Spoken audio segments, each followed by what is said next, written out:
Nifty के detailed Elliott wave analysis में आपका स्वागत है। सितंबर 2024 तक निफ्टी के काउंट्स सेम है।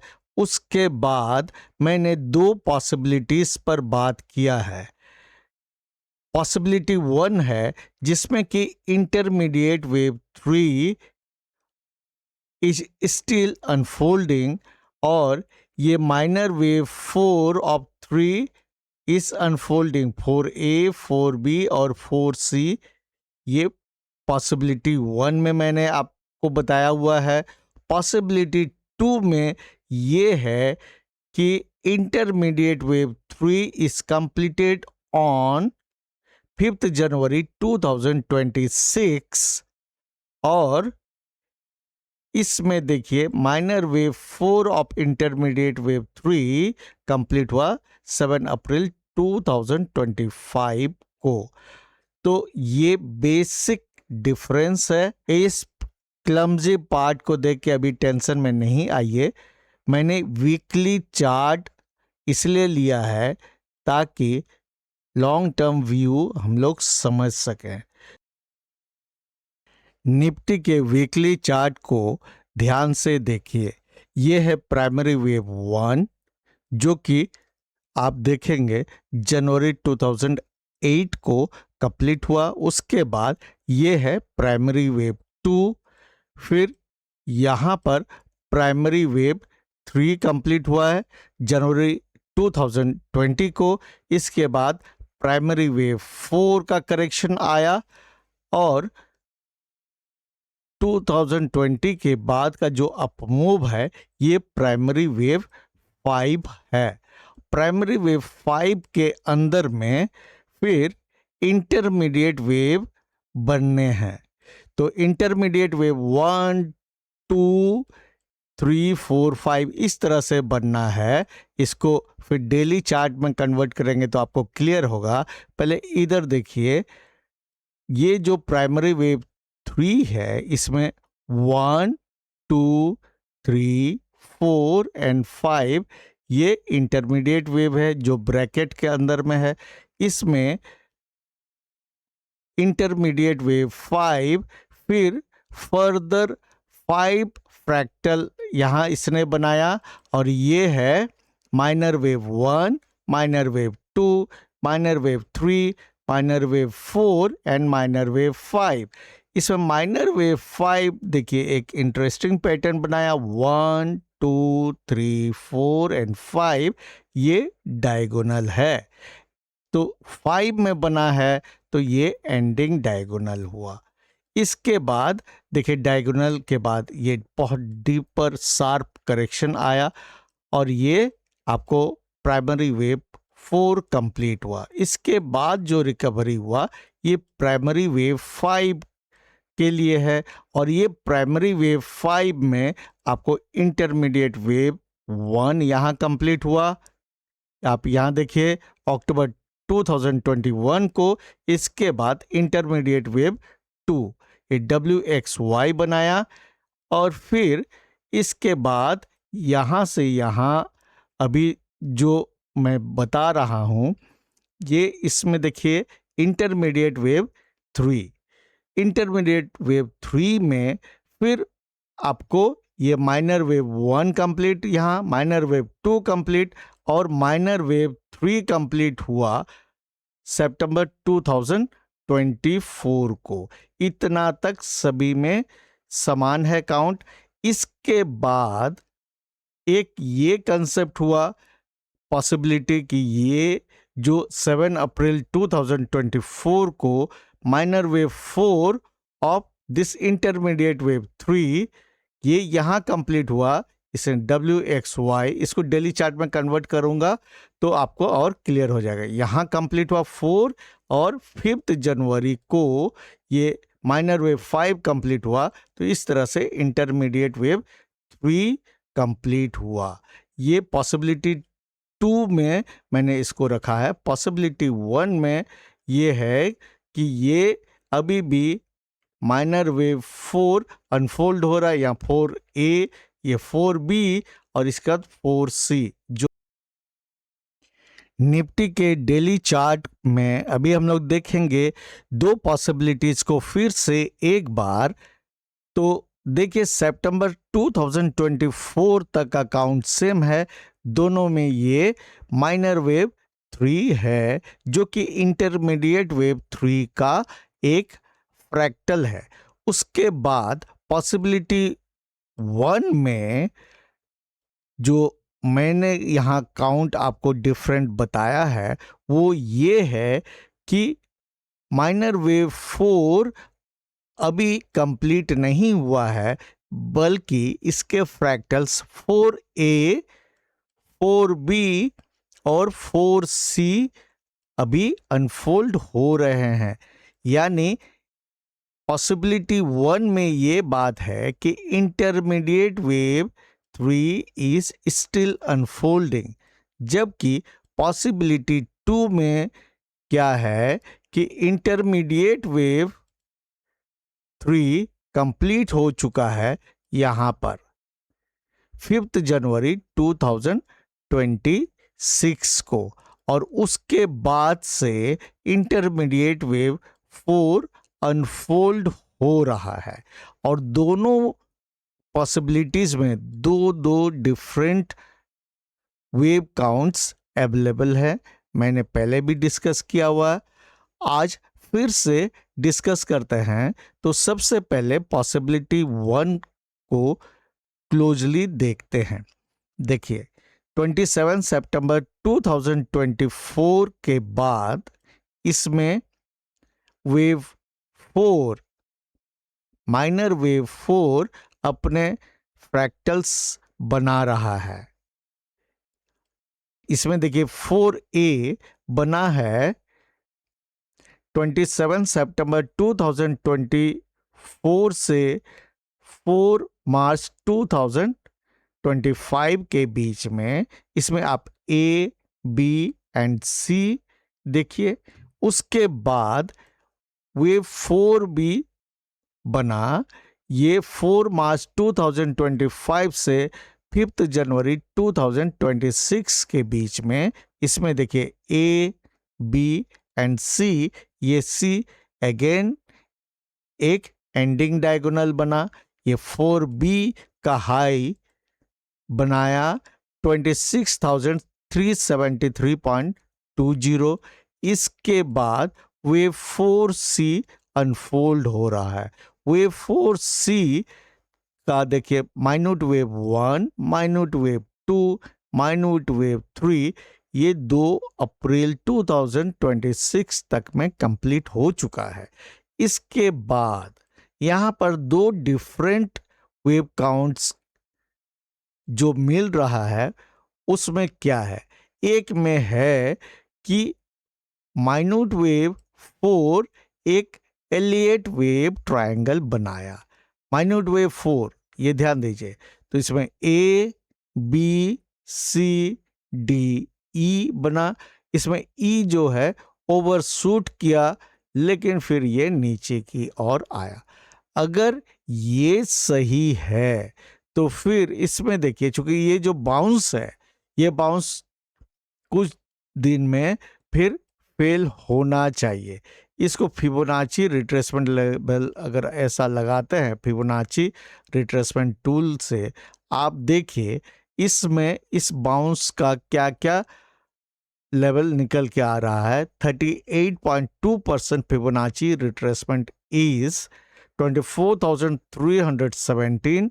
50% Fibonacci retracement level is 24,406 and 61.8% Fibonacci retracement level is 24,495. So these are the important resistance levels जहां से रेजिस्टेंस लेके मार्केट को फिर नीचे जाना चाहिए। तो इन लेवल्स को नोट करके रखिएगा और इस तरह से फिर नीचे आएगा मार्केट। कंफर्मेशन कब होगा? जब ये 24 जुलाई के लो यानी 23,606 को नीचे की ओर ब्रेक करेगा। अगर ये नीचे ब्रेक करता है तो फिर हम लोग सोचेंगे minute wave 5 of 4C is formed.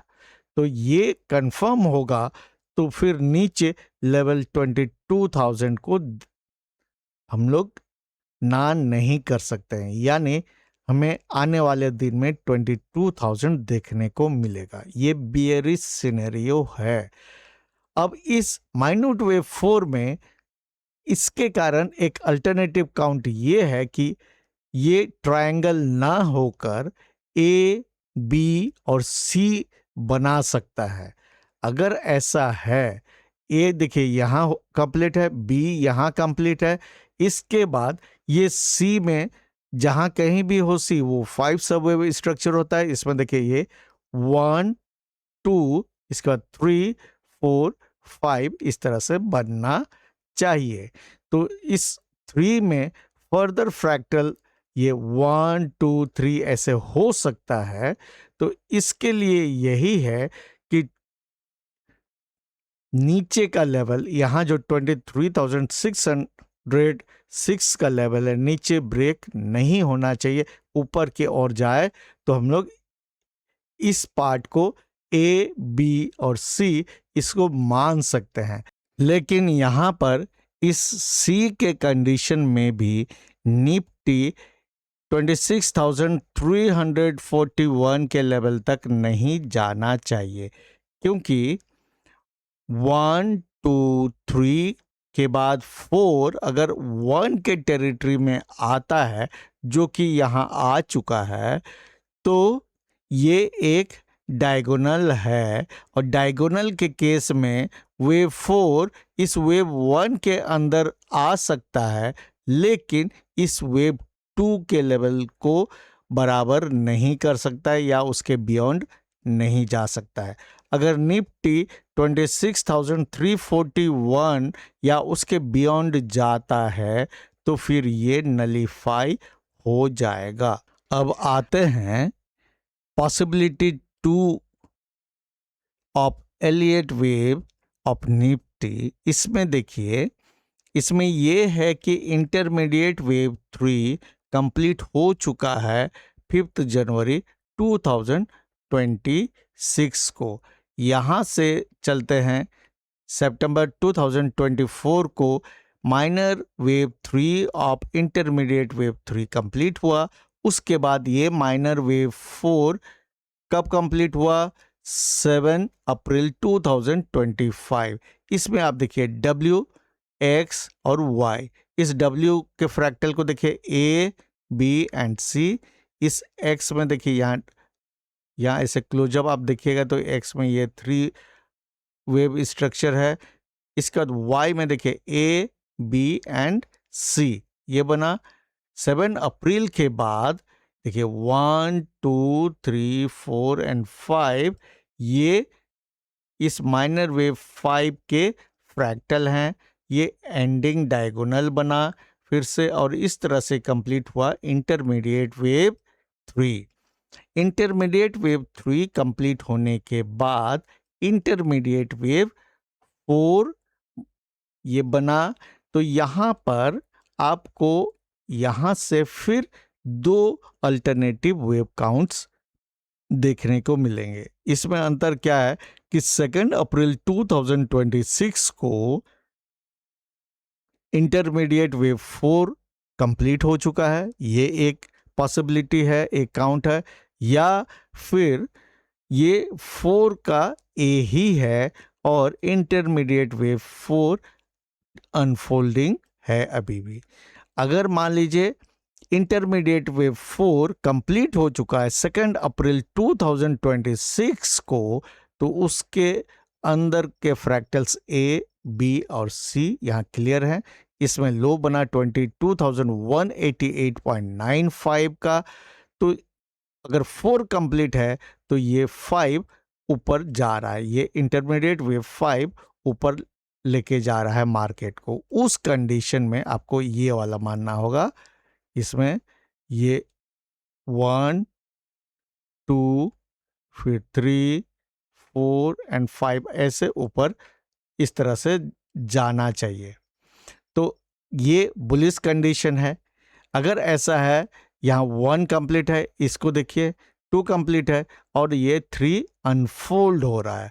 तो 3 हमेशा 5 सबवेव स्ट्रक्चर बनाएगा और हमेशा इम्पल्स ही होगा। तो उसके अंदर ये 1 2 3 4 5 इस तरह से बनना है। ये एक पॉसिबिलिटी है और इसके हिसाब से मार्केट को ऊपर ही जाना चाहिए।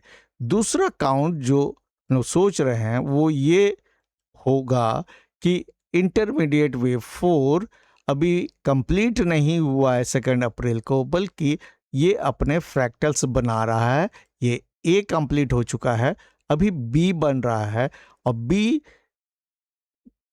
जो बनेगा वो मिनिमम 26,300 के लेवल तक जाएगा, क्योंकि यहाँ पर ए 3 सबवेव स्ट्रक्चर है। देखिए A B C 3 subwave structure है, तो बी को इस ए के शुरुआत तक जाना पड़ेगा, क्योंकि ये फ्लैट करेक्शन बन रहा है। इस तरह से ए फिर बी फिर सी हमेशा 5 सबवेव स्ट्रक्चर होता है।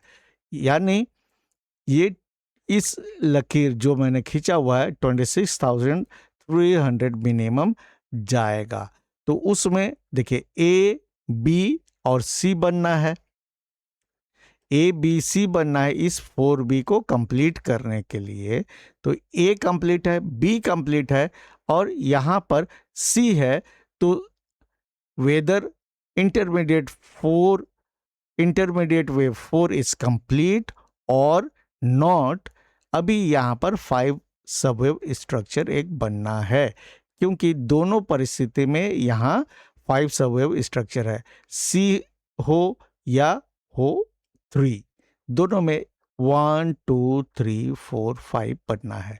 तो ये 3 है, इस 3 के अंदर में फर्दर 5 सबवेव स्ट्रक्चर बनेगा। उसमें देखिए 1 कंप्लीट हो चुका है और यहाँ पर 2 कंप्लीट हुआ है और ये फिबोनाची रिट्रेसमेंट लेवल मैंने आपसे डिस्कस किया हुआ है।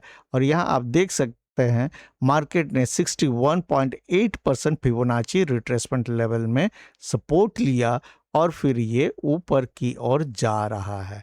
लेकिन जब तक ये 24,775 के ऊपर नहीं टिकता है तब तक हम लोग इसको कंफर्म नहीं मानेंगे। अगर इसके ऊपर टिकता है तो या सी बने या 3 बने, दोनों के कंडीशन में मार्केट 26,000 तक तो जाना चाहिए आने वाले दिन में। तो अभी शॉर्ट टर्म में ये है जो मैंने आपको बताया 24,500 के लेवल तक तो मार्केट को जाना ही चाहिए, पॉसिबिलिटी 1 और पॉसिबिलिटी 2 दोनों कंडीशन में। क्योंकि अगर मान लीजिए करेक्शन भी है तो 1 2 3 4 5 ये पॉसिबिलिटी 1 में जो है उसके हिसाब से 61.8% इज 24,495 यानी 24,500 के अप्रॉक्स, 50% 24,400 के अप्रॉक्स है। तो इतना तो मिनिमम बाउंस मिलेगा, उसके बाद फिर हमें आगे सोचना पड़ेगा। और यहाँ पे पॉसिबिलिटी 2 में मैंने बार बार कहा है पॉइंट ऑफ सस्पिशन इज 23,850। इसके नीचे अगर ब्रेक करेगा तो मैं संदेह करूँगा कि ये पॉसिबिलिटी 2 के हिसाब से ऊपर जा सकता है। ऐसा पॉसिबल नहीं होगा तब फिर ये पॉसिबिलिटी 1 के हिसाब से नीचे जाएगा। तो अंत में ये कहना चाहूँगा चाहे पॉसिबिलिटी 1 हो या पॉसिबिलिटी 2 हो, 24,500 तक का लेवल तो देखने को मिलना चाहिए। उसके बाद फिर देखेंगे हम लोग आगे किस तरह से मूवमेंट होने वाला है। लेकिन ध्यान रहे मार्केट में ट्रेडिंग के समय आपको लाइव चार्ट को एनालिसिस करना पड़ता है और मार्केट के हिसाब से डिसीजंस लेने होते हैं। बिना रिस्क मैनेजमेंट के ट्रेड कभी मत कीजिएगा। ज़रूरी नहीं है कि आप डेली ट्रेड कीजिए, पहले देखिए क्या आपका सेटअप अवेलेबल है। अगर सेटअप आपका क्लियर है, जो आपको क्लियरली दिख रहा है, तो एंट्री कीजिए और रिस्क मैनेज कीजिए। Keep learning and stay safe.